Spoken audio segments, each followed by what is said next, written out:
on a pensé que c'était intéressant d'avoir un REX sur cette mission. C'est une séance de travail qui est sur un sujet qui est a priori pas très sexy pour des coachs.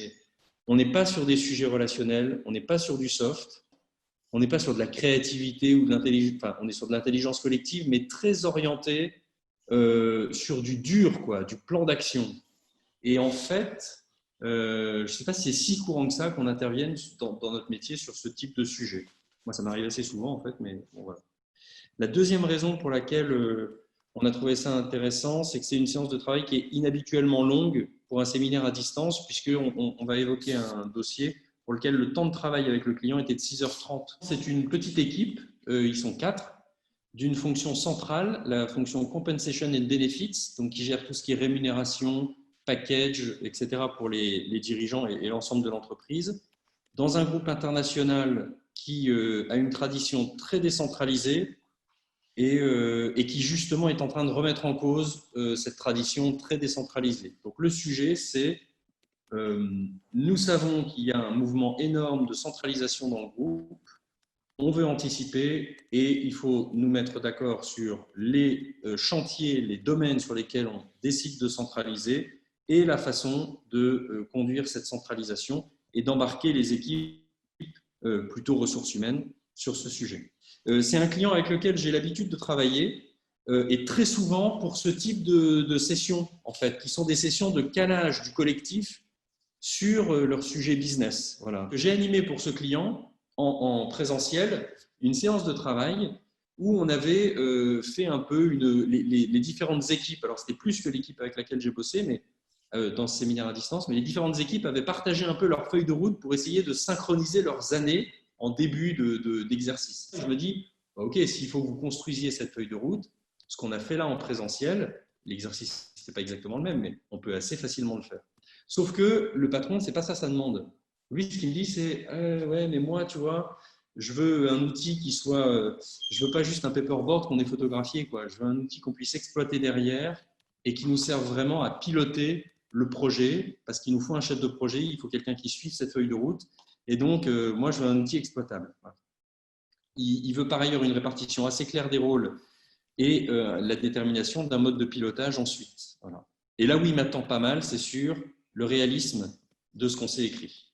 Et donc, moi, face à sa demande, ma problématique, en fait, elle est double. C'est de garantir quand même une séance de travail qui restitue l'aspect vivant, un peu gamifié qu'on peut avoir en live, comme on le voit sur les photos que je montre, voilà, qui permettent d'avoir l'équipe vraiment concentrée autour d'une représentation visuelle qui permettent vraiment de converger. Voilà. Ça, moi, j'ai ce souci-là, et ça, je vois assez bien comment le faire en utilisant Klaxoon avec l'utilisation des post-it, mais en même temps, il faut réussir à avoir une extraction sous Excel qui permette derrière un vrai pilotage du projet, quoi. Ce que le client a en tête, c'est un diagramme de Gantt, en fait. Donc, ça nous met très loin de, vous voyez, de l'énergie d'un séminaire collectif. Voilà. Donc, j'ai un sujet d'atterrissage concret. Moi, je me dis, OK, comment on va avoir ce résultat-là en animant le truc en live?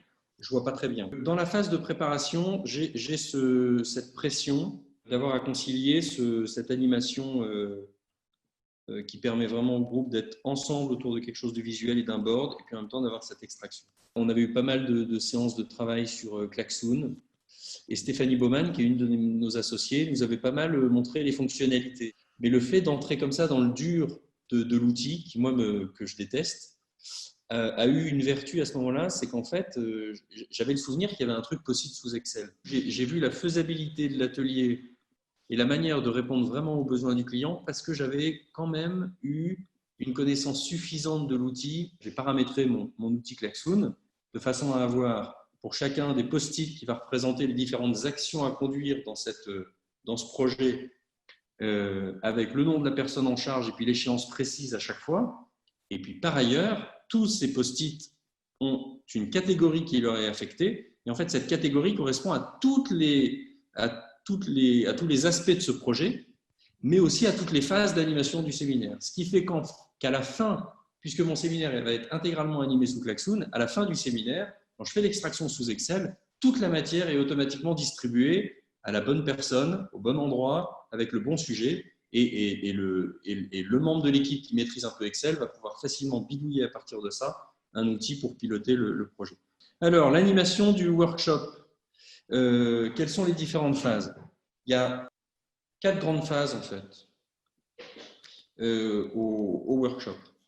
La première chose qu'on a fait, donc on commence à 10h du matin, on s'arrête à 12h30 et on reprend à 14h30, on s'arrête à 17h. C'est ça le deal au départ.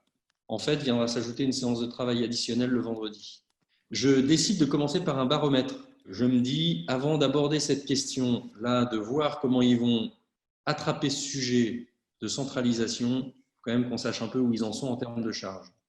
La deuxième raison qui me fait choisir de commencer par un baromètre, c'est que moi, je ne sais pas du tout où ils en sont. Quand on a fait ça, on attaque un deuxième moment qui est de se dire, OK, quels sont les grands sujets sur lesquels on doit centraliser et pour quand et quelle est la formulation de la cible du résultat qu'on va avoir. On identifie assez vite les 4 grands sujets sur lesquels il y a un travail à opérer. Puis la première chose qu'on fait donc, c'est de formuler pour chacun de ces champs les résultats à obtenir. Et donc on attaque la phase 3, qui est la phase d'écriture de la feuille de route. Là, le travail pour moi devient assez ingrat. C'est moi qui suis en maîtrise de Klaxoon.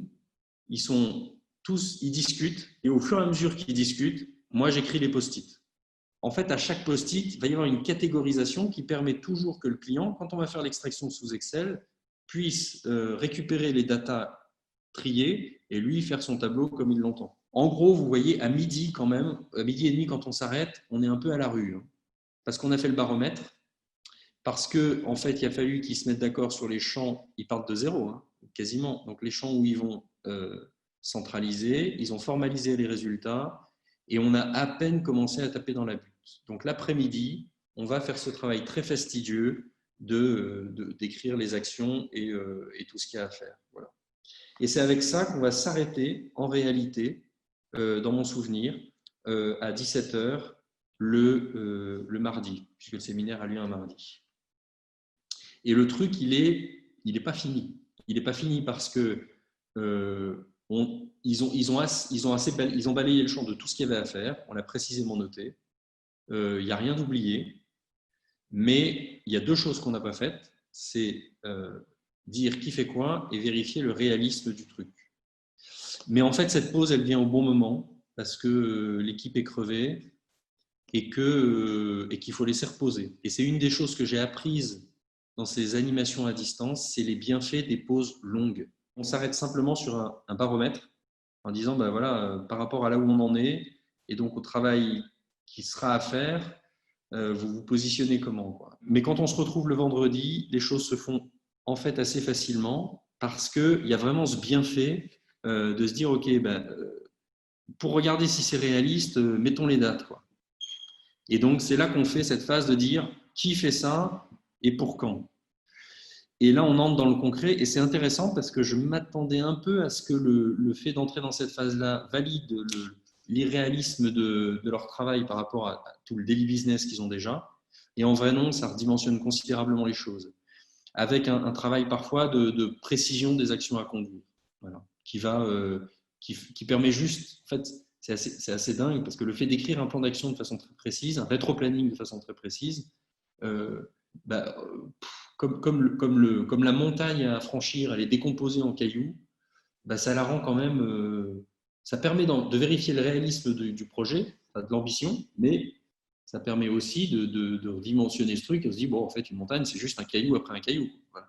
Une première leçon qui me fait vraiment réfléchir et qui influence ma pratique sur des séminaires de cet ordre-là, pour lesquels je suis souvent sollicité par le client, c'est vraiment de travailler sur des temps plus courts avec des pauses plus longues. Vous voyez, 2 heures de travail effectif le matin, 2 heures l'après-midi et 1h30 le vendredi, ça marche pas mal. La deuxième chose, c'est plus un sujet de préparation. Vraiment donner à voir au client qu'il y a des choses possibles et pour ça de lui faire d'évoquer des expériences et en même temps de ne pas survendre parce que sinon, c'est quand même pas si simple. Et un troisième truc qui est plus générique, qui dépasse cette simple expérience, mais que j'ai encore vérifié cet après-midi en animant un séminaire là, pendant 3 heures, c'est il y a quand même un truc qui est difficile et qui, je trouve, voilà, à distance, c'est de se ménager des plans B en ayant testé l'agilité du client avec les outils qu'on a prévus. Dans le cas que j'évoque là, ça a vraiment fonctionné. Alors pour la petite histoire, c'est drôle parce que chez ce client, en fait, Klaxoon est un outil hyper connu. Donc il y avait 2 membres de l'équipe qui étaient très agiles sous Klaxoon. Donc c'était vachement sympa d'ailleurs, parce qu'ils ont découvert des fonctionnalités avec moi, ils m'ont craqué un ou deux trucs, enfin, c'est un outil, c'est sans fin.